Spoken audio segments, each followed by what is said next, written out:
If you have a true scary story you would like to submit, go to astheravendreams.com and click the big button to send it my way. And of course, thank you.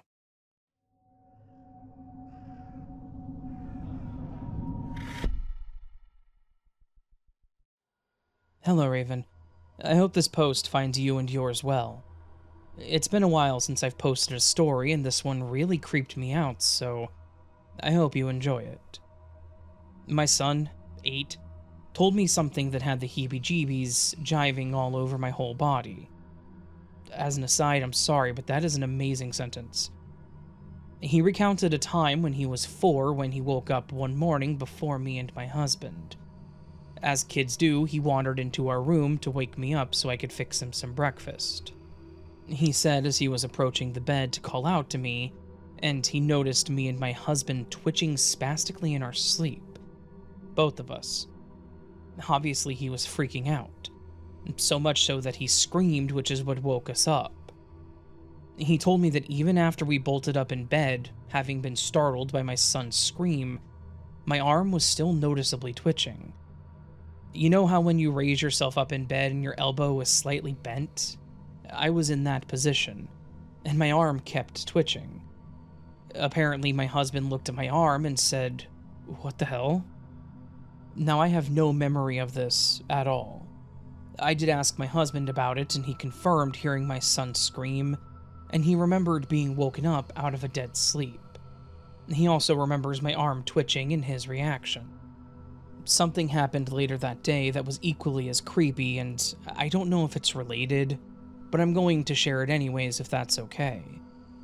So, later that day, I was sitting on the couch playing on my phone. My son goes to the fridge to get a juice box.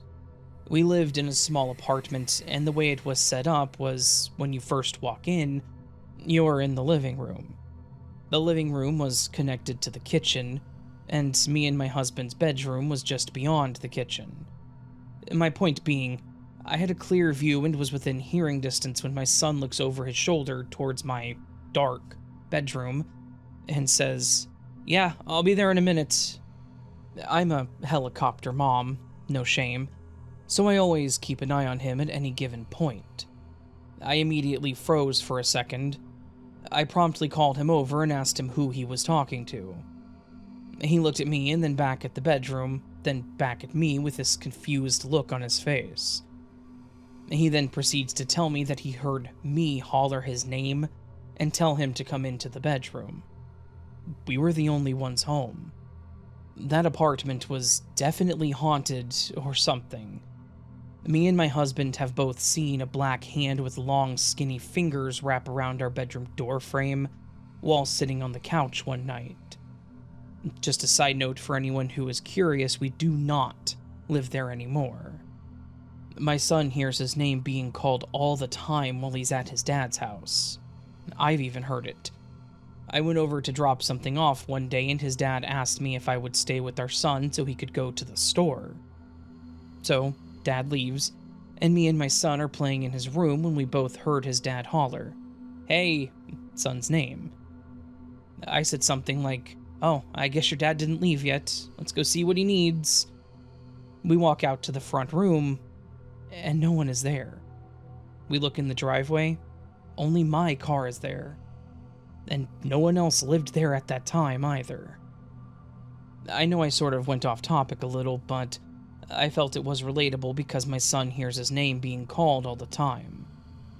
I have some other creepy experiences that happened to me and my son that I will eventually get around to sending in. Thanks for keeping us entertained, Raven. Thank you for allowing me to do so by sending in your story.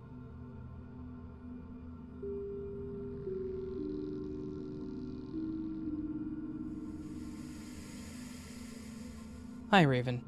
You recently read one of my stories, and I mentioned that I had content that would keep you busy for months.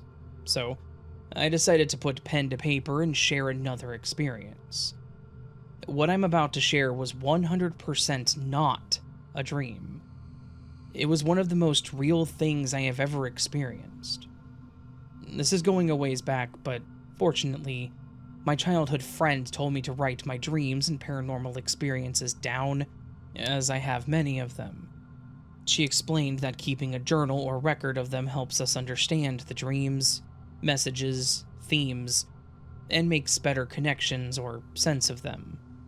I took her advice and started keeping a journal about my dreams and paranormal experiences after the death of my aunt.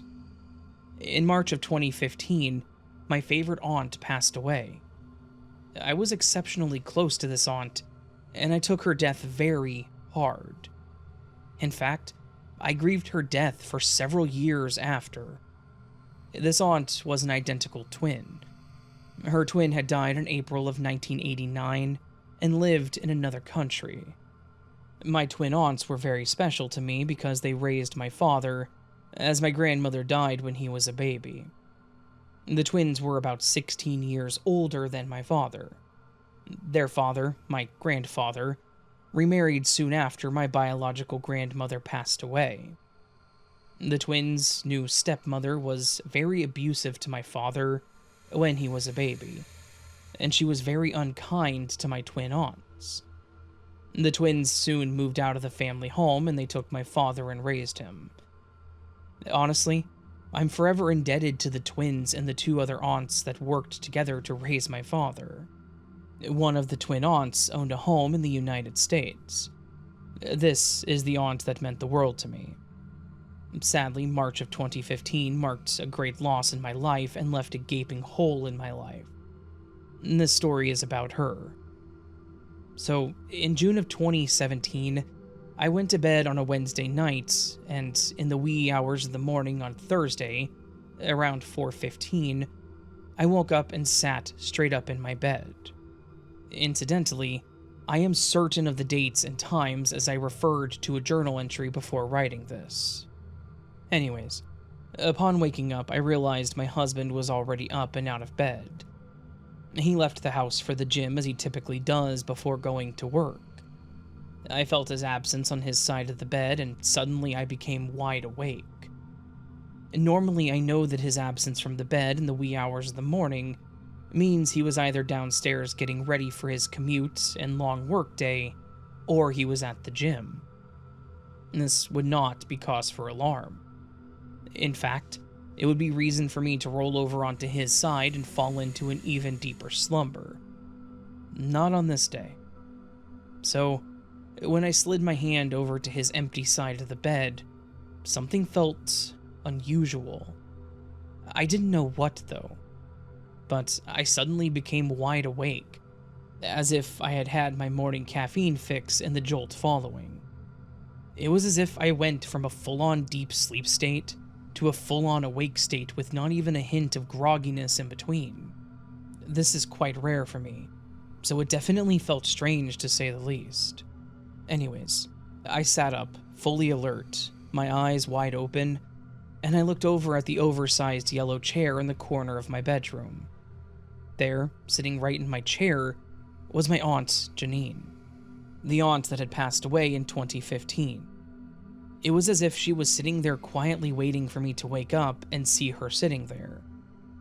Oddly enough, I wasn't scared. I knew in that moment that she was dead, but all I felt was a bit of surprise and ultimately joy to see her again. My aunt was not a ghost. She was not transparent. She looked exactly like herself, only healthier. She was as solid and as real as any person. In fact, she actually looked better than she did before she had died. I'd say she looked as if she had been on a long tropical vacation. Her face was full of life and color. Her skin had a glow that radiated light that isn't something we'd see on living people. I mean, she still looked like an 88-year-old woman, but she looked healthy, vibrant, and overall amazing. Especially with this heavenly glow. Our conversation was telepathic. I asked her what she was doing. We talked telepathically for what seemed like quite a long time. Although I don't remember everything we discussed during our conversation, I clearly remember that she told me that everything that I was concerned about in life, with my kids, and my job, was going to work out great, and I didn't have to worry about it anymore. At one point, the conversation took a bit of a negative turn. I began sharing with her that I was still grieving because she was no longer alive. I became sad and teary as I expressed this to her. I told her I missed her very much and I wanted to go with her. She told me no, that I couldn't go with her. Then she stood up and walked out of the bedroom, down the hall, and down the stairs. I watched her slowly disappear right before my eyes. She literally faded right before my eyes. I followed her as she slowly faded, reaching for her. I was trailing behind her essence as she faded down the stairs and into the kitchen. I was audibly crying now and begging her to come back. Suddenly, something told me to go back into my bed and that she would be back, so I did. I ran back upstairs and climbed into my bed, obeying this seed that was planted into my mind. I wanted my aunt to come back and visit me. I felt our conversation wasn't over. As I went up the stairs to return to my bed, I was aware that my kids were still asleep and that my husband was still at the gym. I'm not sure how long I was in bed for because I kept looking over at the clock, knowing that I would have to get up and get ready for work at 5:45 a.m. It couldn't have been very long, though. I was awake and I heard a noise coming from the kitchen downstairs. It prompted me to call out to what I assumed was my husband. I thought the noise in the kitchen was him returning from the gym, but it wasn't him. He still had not come back just yet. So, I adjusted my body and tried to get comfortable in hope that my aunt would return. I turned over onto my side, faced the oversized yellow chair in the corner of my bedroom, and pulled the blankets back over me. At that moment, I glanced at the yellow chair and my Aunt Janine was sitting there. She came back, but something was different about her. She had changed her outfit. I know this sounds insane, but she came back with a totally different outfit on. Now, my aunts were some of the most fashionable women I have ever known. In life, they were notorious for changing their outfits 3 or 4 times a day. They were real clothes horses. As my aunt sat there, she was now wearing a cotton button-down shirt that was light-colored. The shirt had a delicate floral print, and this time she had on a pair of shorts, but not too short.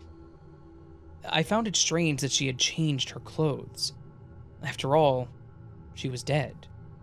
So even though I thought it was weird, I didn't ask her why she changed her clothes. I guess I was just so glad that she came back. As I sat in my bed and examined her outfit change, I was focused on the texture of her shirt and the print of the fabric of her shirt. It looked familiar. Months after this experience, I reviewed old photographs only to discover the shirt she wore during the visitation was the same shirt she wore the last time she came to the United States, and to my home.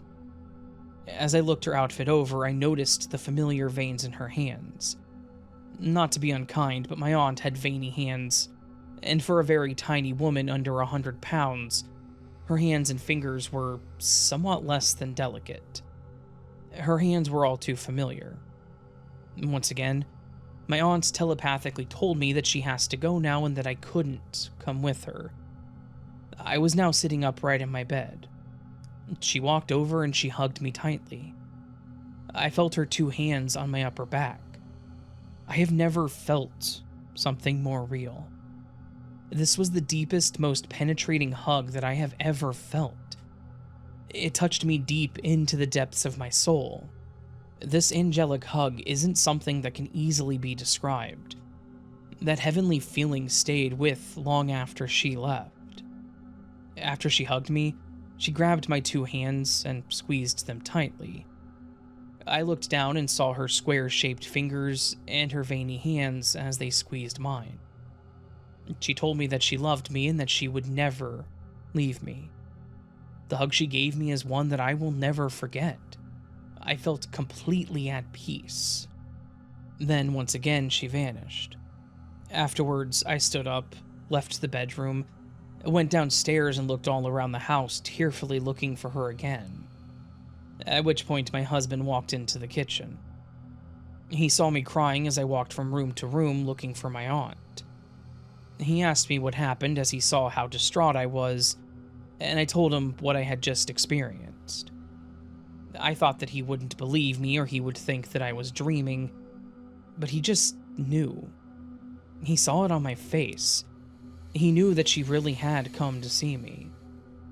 He told me he fully believed she had just visited me and he wasn't even surprised. He understood that special bond that we had.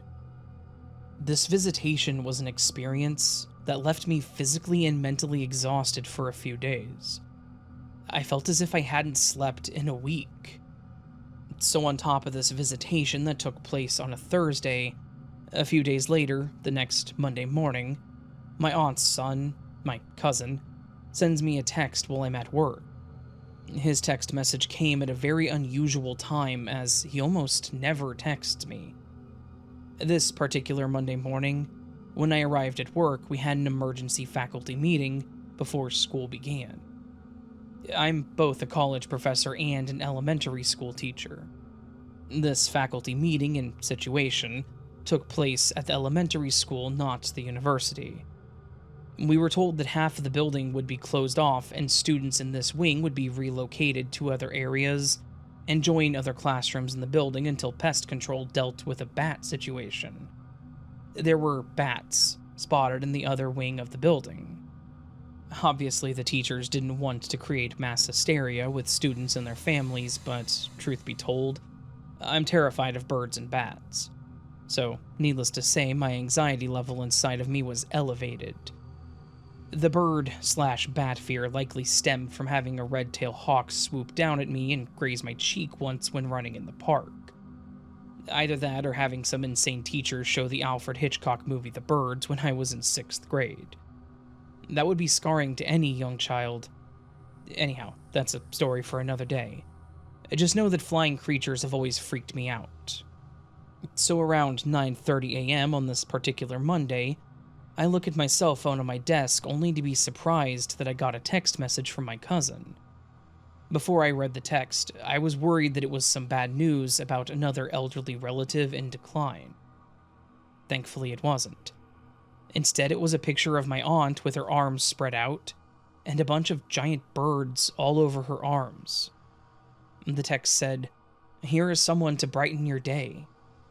Honestly, I just found it so ironic that at that very moment, right there in that elementary school with a flying bat situation, my cousin that almost never texts me decides to send me this random picture of my aunt.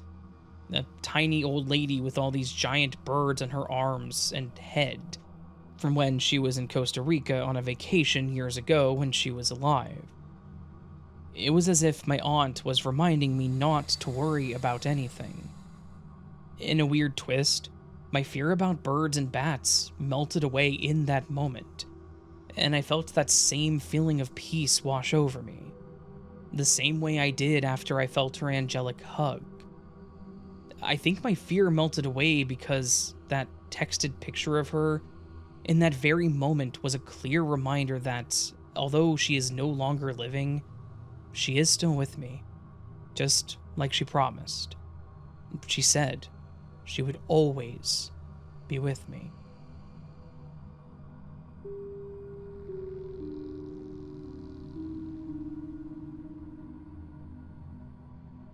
On a sun-drenched afternoon at the Gold Coast, Surfer's Paradise, in Brisbane, Australia, I strolled along the beach, the salty sea air mingling with the scent of sunscreen. While savoring my ice cream, I watched hot guys with chiseled abs playing beach volleyball out on the sand. It wasn't until I sat down to rest that I realized my sunglasses had broken. Apparently, I had sat on them. So I decided to pop into a nearby sunglasses store to replace them. It was a relief to escape the burning sand on my feet and step into the icy air conditioning of the store.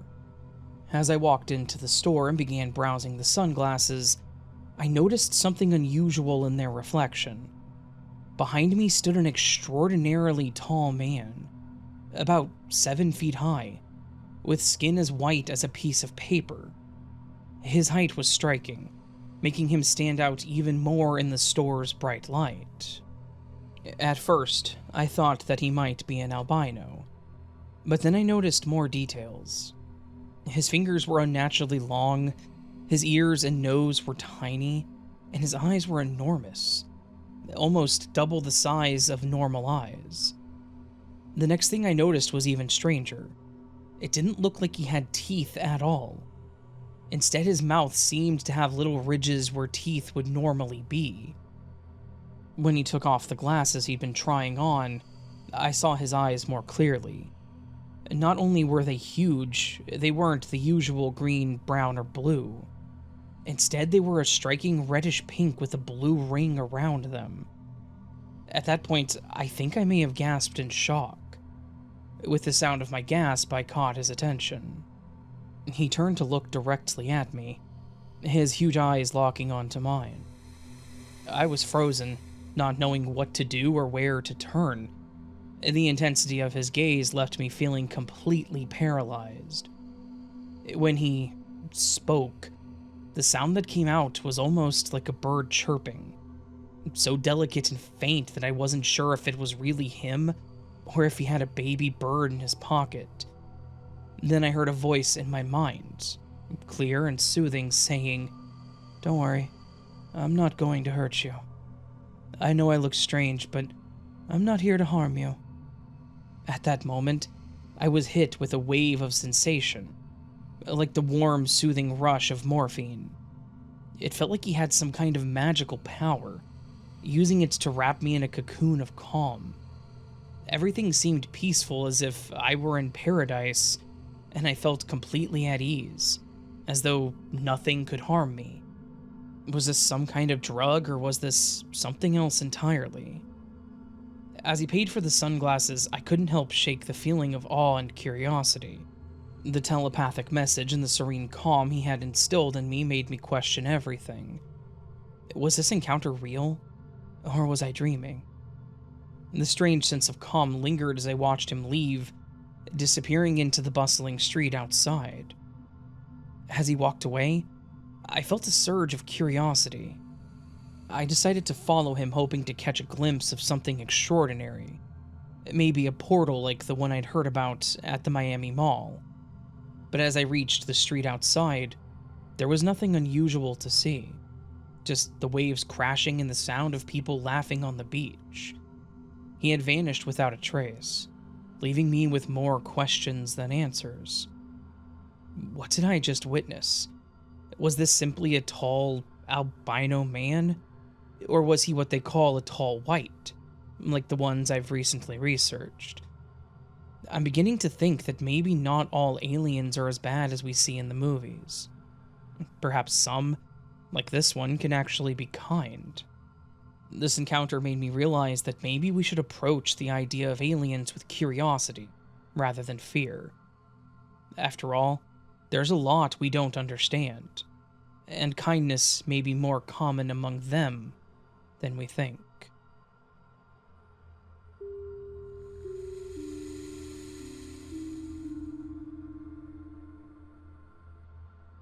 Hi, Raven.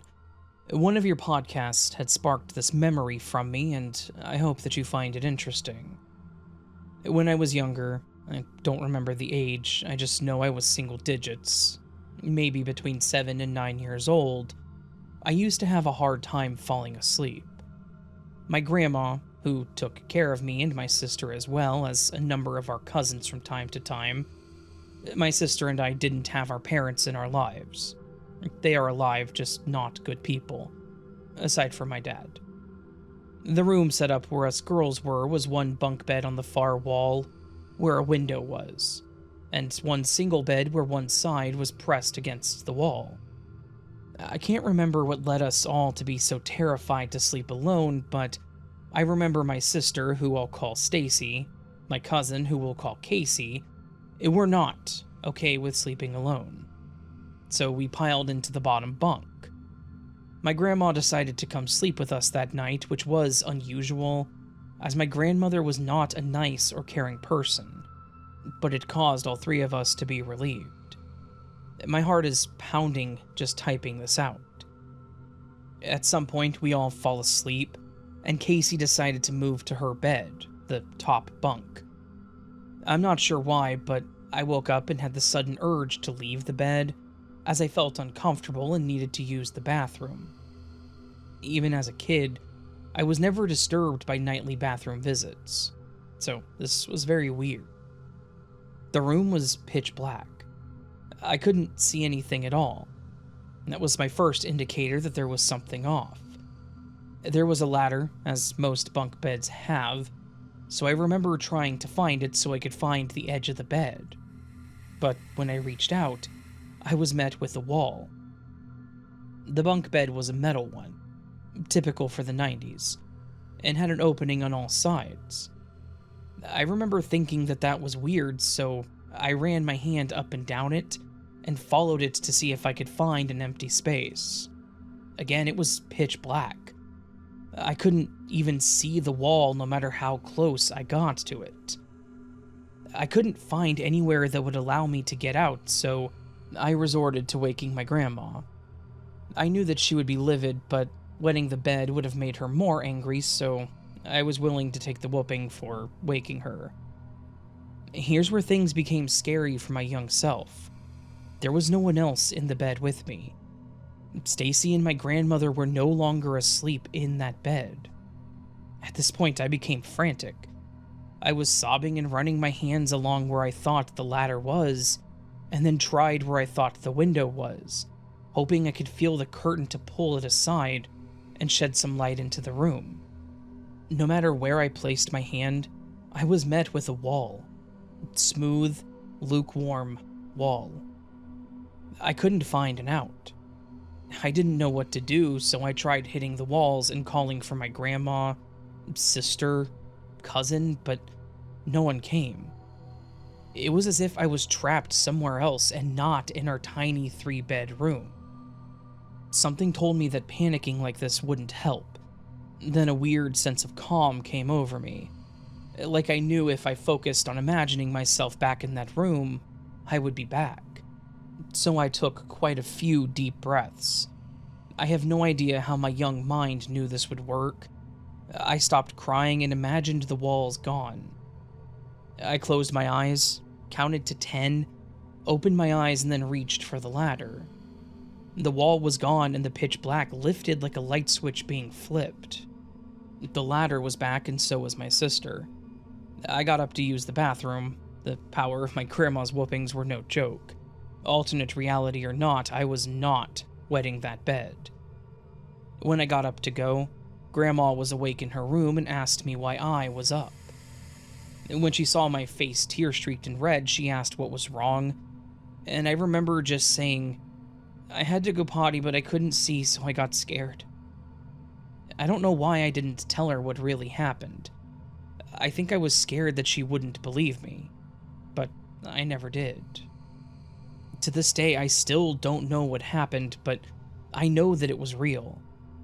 I suffer from sleep paralysis brought on from PTSD, but the things that I see when I'm in those dreams is enough for me to constantly question if we are alone on this plane.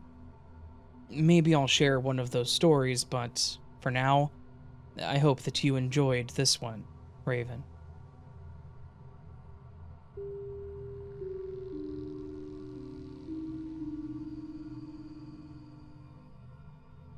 I woke up, and there wasn't a sound around, which is unusual, since I have a fan and a TV on all night. I look next to me, and my partner's out cold. Here's a little insight. We're both gamers. I work 40 hours a week and go to school online as well. Let's just call him C for the story.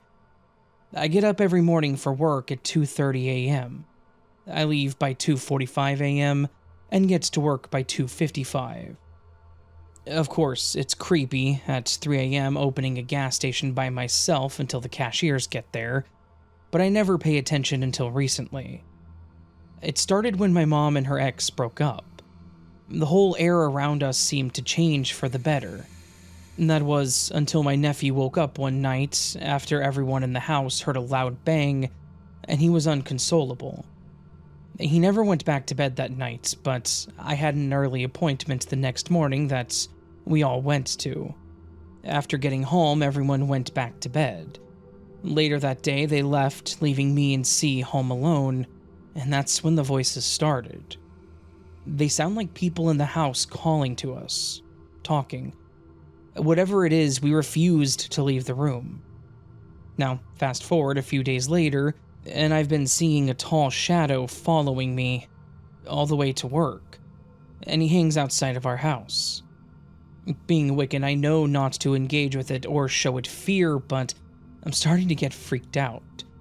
We know that we have haunted items, but this is new. Side note, all the haunted items are usually saged or kept safely, to not disrespect nor disturb whatever it is that's attached.